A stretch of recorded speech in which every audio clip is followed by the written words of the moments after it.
In 1984, a woman dropped her bag. Her name was Jane Birkin, an actress and one of the most effortlessly cool women in Europe. But cool did not translate to her bag. It was just like a beat-up wicker basket from a market stall. Jane Birkin had boarded an Air France flight from Paris to London and was seated next to a man she didn't recognize. His name was Jean-Louis Dumas, the chairman of Hermès. As she reached for the overhead compartment, the basket slipped and everything fell. The man beside her watched as she muttered her frustrations and tried to pick everything up. Then he said, "You should have one with pockets." She glanced at him and replied, "The day I see a good leather weekend bag, I'll have that." In response, he pulled out a pen and sketched a design. That sketch became the world-famous Birkin bag, named after Jane Birkin. Today, the cheapest one costs $10,000, and the rarest ones have sold for $500,000. But here's the part that should disturb you. You cannot buy one. Yes, you. Today, you cannot walk into an Hermès boutique with $500,000 and simply purchase a Birkin. You must wait. You must first win the brand by spending years buying scarves and candles and dinnerware, proving your loyalty before they will even offer you the privilege of spending more money. So the real question is not, why is this bag expensive? The real question is, why do brilliant, educated, successful people accept these outrageous terms and still feel grateful for it? The answer isn't in the leather. It never was. It's in the oldest, most irrational part of your brain. Welcome to the dark architecture of luxury. For most of human history, quality and price were the same conversation.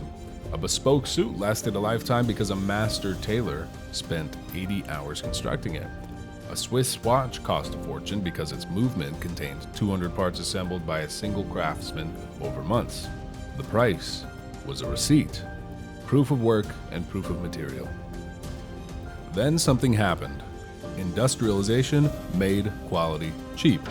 Today, you can buy a technically excellent leather bag for $300, a perfectly accurate quartz watch for $50, and clothing that will last years for the price of a dinner. So, what exactly are you paying for when a logo adds 2 zeros to the price? In 1899, an economist named Thorsten Veblen published a book that answered this question, over a century before Instagram existed. He called it conspicuous consumption, and it simply means that for certain goods, the desire to own them does not decrease as the price rises. Rather, it increases. A Veblen good defies economics because the more expensive it becomes, the more people want it. For example, if a Ferrari costs $20,000, no one who currently owns a Ferrari would want one. Why?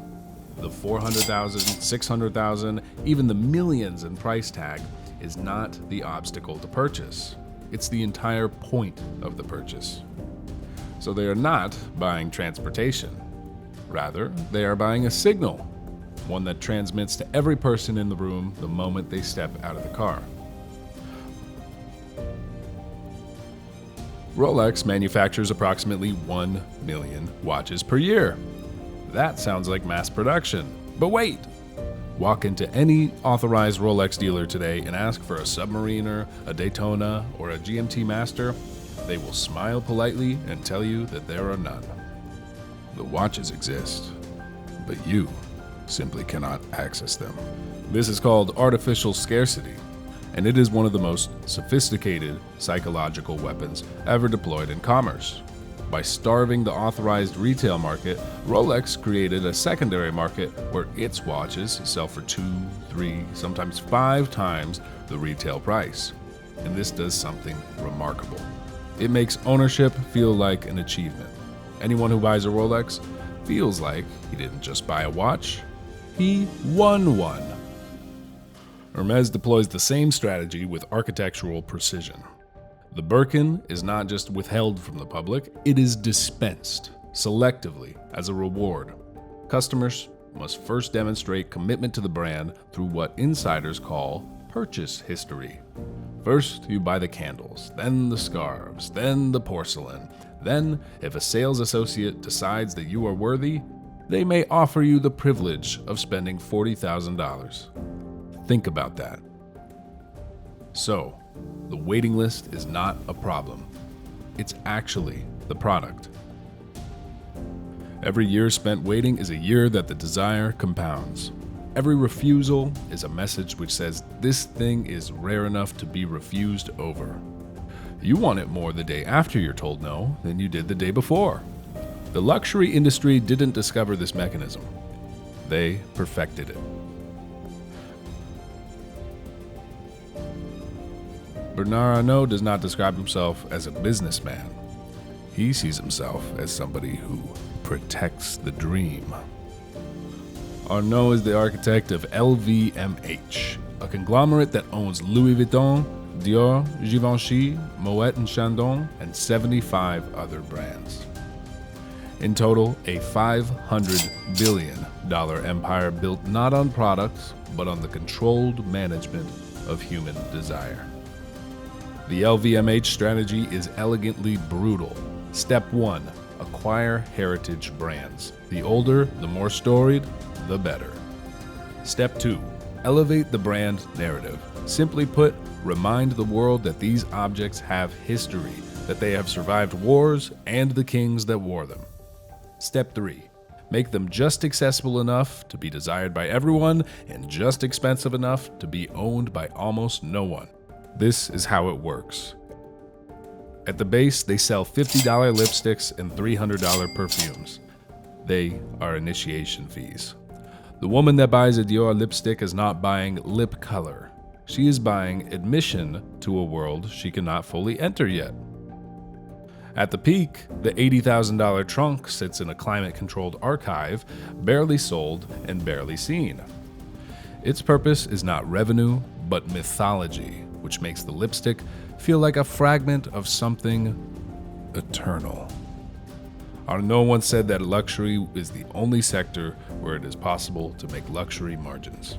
What he meant was, in luxury, desire is a raw material, and desire, unlike leather or gold, has no supply chain cost.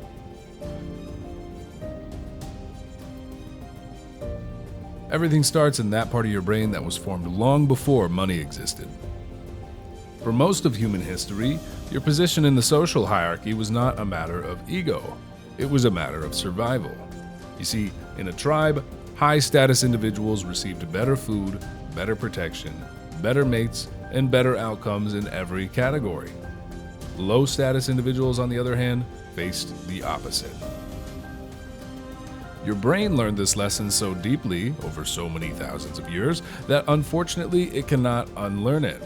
Today, your cortisol levels, which is your stress hormone, rise measurably when you perceive a threat to your social rank. This is because your brain does not distinguish between being excluded from a tribe in 10,000 BC and being seen with the wrong handbag in 2026. The signal is basically the same. This is what luxury brands are selling. It's not quality or craft or even heritage. What they're selling is relief. Relief from the primal fear of being at the bottom. Relief from invisibility and from the anxiety that in this vast, crowded, and indifferent world, you might not matter. The logo is not on the bag. It is on your identity. And the most sophisticated brands in the world have known this since before Thorsten Veblen gave it a name. They do not sell bags or watches.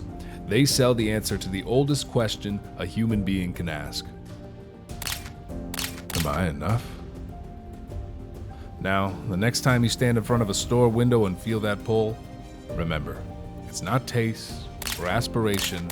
It's simply your ancient brain running a 10,000-year-old survival program in a world that no longer requires it. But of course, knowing that won't necessarily stop the feeling. But it might stop you from mistaking it for the truth. But luxury isn't the only industry that has mastered the dark architecture of desire. There is a coffee company worth over $100 billion that discovered something even more powerful than scarcity.